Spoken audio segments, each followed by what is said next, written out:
सामान्य अध्ययन MCQs हिंदी पाठ 128। पहला प्रश्न। एक भारत के सांस्कृतिक इतिहास के संदर्भ में निम्नलिखित युग्मों पर विचार कीजिए। 1 परिव्राजक, परित्यागी व भ्रमणकारी। 2 श्रमण, उच्च पद प्राप्त पुजारी। 3 उपासक, बौद्ध धर्म का साधारण अनुगामी। उपर्युक्त युग्मों में से कौन से सही सुमेलित हैं? ए केवल 1 और 2, बी केवल 1 और 3, सी केवल 2 और 3, डी 1, 2 और 3। इस प्रश्न का उत्तर है बी। पहला युग्म परिव्राजक, परित्यागी व भ्रमणकारी सही है, क्योंकि परिव्राजक वह व्यक्ति होते थे जो धर्म के प्रचार के लिए घूमते थे और परित्याग की अवस्था में होते थे, जैसे बौद्ध धर्म में भिक्षु। तीसरा युग्म उपासक, बौद्ध धर्म का साधारण अनुगामी भी सही है, क्योंकि उपासक बौद्ध धर्म के साधारण अनुयायी होते थे जो विशेष रूप से धार्मिक साधना करते थे। दूसरा युग्म श्रमण, उच्च पद प्राप्त पुजारी गलत है, क्योंकि श्रमण बौद्ध या जैन धर्म के साधक होते थे जो आमतौर पर धर्म के अनुशासन में रहते थे, न कि उच्च पद प्राप्त पुजारी। अगला प्रश्न। 2 भारतीय हाथियों के संदर्भ में निम्नलिखित कथनों पर विचार कीजिए। 1 हाथियों के समूह का नेतृत्व मादा करती है। 2 हाथी की अधिकतम गर्भावधि 22 माह तक हो सकती है। 3 सामान्यतः हाथी में 40 वर्ष की आयु तक ही बच्चे पैदा करने की क्षमता होती है। 4 भारत के राज्यों में हाथियों की सर्वाधिक जीव संख्या केरल में है। उपर्युक्त कथनों में से कौन सा से सही है? ए केवल 1 और 2, बी केवल 2 और 4, सी केवल 3, डी केवल 1, 3 और 4। इस प्रश्न का उत्तर है ए। पहला कथन सही है, क्योंकि हाथियों के समूह का नेतृत्व मादा हाथी करती है, जो समूह की सबसे बुजुर्ग मादा होती है और उसे मैट्रार्ची कहा जाता है। दूसरा कथन भी सही है, क्योंकि हाथियों की गर्भावधि 18 से 22 माह तक होती है, जो जानवरों में सबसे लंबी होती है। तीसरा कथन गलत है, क्योंकि हाथियों में बच्चों को जन्म देने की क्षमता 40 वर्ष से अधिक समय तक बनी रहती है। चौथा कथन गलत है, क्योंकि भारत में हाथियों की सर्वाधिक संख्या कर्नाटका में है, न कि केरल में। अगला प्रश्न। 3 निम्नलिखित में से कौन सा संरक्षित क्षेत्र कावेरी बेसिन में स्थित है? 1 नागरहोले राष्ट्रीय उद्यान। 2 पापिकोंडा राष्ट्रीय उद्यान। 3 सत्यमंगलम बाघ आरक्षित क्षेत्र। 4 वायनाड वन्यजीव अभयारण्य। नीचे दिए गए कूट का प्रयोग कर सही उत्तर चुनिए।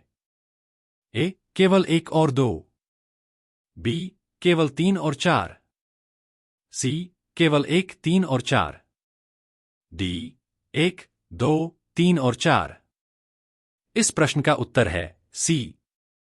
कावेरी बेसिन में स्थित संरक्षित क्षेत्रों में नागरहोले राष्ट्रीय उद्यान, सत्यमंगलम बाघ आरक्षित क्षेत्र और वायनाड वन्यजीव अभयारण्य शामिल हैं। 1 नागरहोले राष्ट्रीय उद्यान कावेरी नदी के उत्तरी किनारे पर स्थित है। 2 सत्यमंगलम बाघ आरक्षित क्षेत्र कावेरी बेसिन के एक हिस्से में आता है, जो तमिलनाडु और कर्नाटका के सीमा क्षेत्र में स्थित है। 3 वायनाड वन्यजीव अभयारण्य भी कावेरी बेसिन के आसपास स्थित है। पापिकोंडा राष्ट्रीय उद्यान आंध्र प्रदेश में है और कावेरी बेसिन से संबंधित नहीं है। अगला प्रश्न। 4 भारत की जैव विविधता के संदर्भ में सीलोन फ्रॉगमाउथ, कॉपरस्मिथ बार्बेट, ग्रेचिंड मिनिवेट और व्हाइट थ्रोटेड रेडस्टार्ट क्या है? ए पक्षी, बी प्राइमेट, सी सरीसृप, डी उभयचर। इस प्रश्न का उत्तर है ए। सीलोन फ्रॉगमाउथ, कॉपरस्मिथ बार्बेट, ग्रेचिंड मिनिवेट और व्हाइट थ्रोटेड रेडस्टार्ट सभी पक्षी हैं। इन पक्षियों का वितरण भारत के विभिन्न भागों में होता है और वे विभिन्न प्रकार के आवासों में पाए जाते हैं, जैसे जंगल, बाग बगीचे और नदी किनारे। ये पक्षी अपनी विशिष्ट शारीरिक विशेषताओं और आवाजों के लिए जाने जाते हैं। जैव विविधता के संदर्भ में इन पक्षियों का संरक्षण महत्वपूर्ण है, क्योंकि वे पारिस्थितिकी तंत्र के संतुलन में योगदान करते हैं। अगला प्रश्न। 5 भारतीय अनुपमृग बारहसिंगा की उस उपजाति जो पक्की भूमि पर फलती फूलती है और केवल घास भक्षी है, के संरक्षण के लिए निम्नलिखित में से कौन सा संरक्षित क्षेत्र प्रसिद्ध है? ए. कान्हा राष्ट्रीय उद्यान, बी. मानस राष्ट्रीय उद्यान, सी. मुदुमलाई वन्यजीव अभयारण्य, डी. ताल छप्पर वन्यजीव अभयारण्य। इस प्रश्न का उत्तर है ए.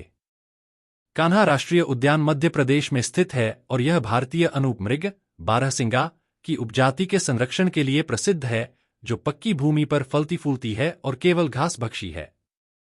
कान्हा उद्यान में इस प्रजाति का एक प्रमुख संरक्षण कार्य किया जाता है, जिससे इसकी संख्या में वृद्धि हुई है। यह उद्यान अपनी जैव विविधता और जंगलों के लिए भी जाना जाता है, जहां बारहसिंगा, तेंदुआ, बाघ और अन्य प्रजातियां पाई जाती हैं। अगला प्रश्न 6. इस्पात स्लैग निम्नलिखित में से किसके लिए सामग्री हो सकता है? 1. आधार सड़क के निर्माण के लिए, 2. कृषि मृदा के सुधार के लिए, 3. सीमेंट के उत्पादन के लिए। नीचे दिए गए कूट का प्रयोग कर सही उत्तर चुनिए। ए. केवल 1 और 2, बी. केवल 2 और 3, सी. केवल 1 और 3, डी. 1, 2 और 3। इस प्रश्न का उत्तर है डी. इस्पात स्लैग को विभिन्न उद्देश्यों के लिए उपयोग किया जा सकता है। 1. आधार सड़क के निर्माण के लिए इस्पात स्लैग को सड़क निर्माण में प्रयुक्त कंक्रीट और अन्य सामग्री के रूप में इस्तेमाल किया जा सकता है। 2. कृषि मृदा के सुधार के लिए यह मिट्टी में पोषक तत्वों को बढ़ाने और मृदा की अम्लीयता को संतुलित करने के लिए उपयोगी होता है। 3. सीमेंट के उत्पादन के लिए इस्पात स्लैग का उपयोग सीमेंट उत्पादन में कच्चे माल के रूप में भी किया जाता है, क्योंकि इसमें कैल्शियम सिलिकेट सामग्री होती है। अगला प्रश्न 7. निम्नलिखित में से कौन से ऐसे सर्वाधिक संभावनीय स्थान हैं जहां कस्तूरी मृग अपने प्राकृतिक आवास में मिल सकता है? 1. अस्कोट वन्यजीव अभयारण्य, 2. गंगोत्री राष्ट्रीय उद्यान, 3. किशनपुर वन्यजीव अभयारण्य, 4. मानस राष्ट्रीय उद्यान। नीचे दिए गए कूट का प्रयोग कर सही उत्तर चुनिए। ए. केवल 1 और 2, बी. केवल 2 और 3, सी. केवल 3 और 4, डी. केवल 1 और 4। इस प्रश्न का उत्तर है ए. कस्तूरी मृग भारत के उच्च हिमालयी क्षेत्रों में पाया जाता है और यह ठंडे पर्वतीय वन्य क्षेत्रों में रहना पसंद करता है। 1. अस्कोट वन्यजीव अभयारण्य उत्तराखंड में स्थित है, जो कस्तूरी मृग का प्राकृतिक आवास है। 2. गंगोत्री राष्ट्रीय उद्यान भी उत्तराखंड में है और यह कस्तूरी मृग के लिए एक संभावनीय स्थान है। किशनपुर वन्यजीव अभयारण्य और मानस राष्ट्रीय उद्यान इन क्षेत्रों में कस्तूरी मृग का आवास नहीं है, क्योंकि ये क्षेत्र कस्तूरी मृग की आदतों और पर्यावरण के अनुसार नहीं है। अगला प्रश्न 8. ग्रामीण सड़क निर्माण में पर्यावरणीय दीर्घोपयोगिता को सुनिश्चित करने अथवा कार्बन पदचिह्न को घटाने के लिए निम्नलिखित में से किसके प्रयोग को अधिक प्राथमिकता दी जाती है? 1. ताम्र स्लैग, 2. शीत मिश्रित एस्फाल्ट प्रौद्योगिकी, 3. जियोटेक्सटाइल्स, 4. उष्ण मिश्रित एस्फाल्ट प्रौद्योगिकी, 5. Portland cement. नीचे दिए गए कूट का प्रयोग कर सही उत्तर चुनिए। ए. केवल 1, 2 और 3, बी. केवल 2, 3 और 4, सी. केवल 4 और 5, डी. केवल 1 और 5। इस प्रश्न का उत्तर है ए. ग्रामीण सड़क निर्माण में पर्यावरणीय दीर्घोपयोगिता और कार्बन पदचिह्न को घटाने के लिए निम्नलिखित प्रयोगों को प्राथमिकता दी जाती है। 1. ताम्र स्लैग, यह एक उप उत्पाद है जो सड़क निर्माण में कंक्रीट के विकल्प के रूप में उपयोग किया जाता है, जिससे प्राकृतिक संसाधनों का संरक्षण होता है। 2. शीत मिश्रित एस्फाल्ट प्रौद्योगिकी, यह कम ऊर्जा का उपयोग करती है और पर्यावरणीय प्रभाव को घटाती है। 3. जियोटेक्सटाइल्स, यह मिट्टी के संरक्षण और पानी के प्रवाह को नियंत्रित करने के लिए उपयोगी होते हैं, जो सड़क निर्माण में पर्यावरणीय लाभ प्रदान करते हैं। उष्ण मिश्रित एस्फाल्ट प्रौद्योगिकी और पोर्टलैंड सीमेंट पर्यावरणीय दृष्टिकोण से अधिक कार्बन उत्सर्जन करते हैं। अगला प्रश्न 9. निम्नलिखित कथनों पर विचार कीजिए। 1. कोयले की राख में आर्सेनिक, सीसा और पारद अंतर्विष्ट होते हैं। 2. कोयला संचालित विद्युत संयंत्र पर्यावरण में सल्फर डाइऑक्साइड और नाइट्रोजन के ऑक्साइड उत्सर्जित करते हैं। 3. भारतीय कोयले में राख की अधिक मात्रा पाई जाती है। उपर्युक्त कथनों में से कौन सा से सही है? ए. केवल 1, बी. केवल 2 और 3, सी. केवल 3, डी. 1, 2 और 3। इस प्रश्न का उत्तर है डी। कोयले की राख में आर्सेनिक, सीसा और पारद अंतर्विष्ट होते हैं। यह सही है, क्योंकि कोयले की राख में इन हानिकारक धातुओं का अस्तित्व पाया जाता है जो पर्यावरण और मानव स्वास्थ्य के लिए खतरनाक हो सकते हैं। कोयला संचालित विद्युत संयंत्र पर्यावरण में सल्फर डाइऑक्साइड और नाइट्रोजन के ऑक्साइड उत्सर्जित करते हैं। यह भी सही है, क्योंकि कोयला जलाने से सल्फर डाइऑक्साइड और नाइट्रोजन के ऑक्साइड निकलते हैं जो वायु प्रदूषण और स्वास्थ्य समस्याओं का कारण बन सकते हैं। भारतीय कोयले में राख की अधिक मात्रा पाई जाती है।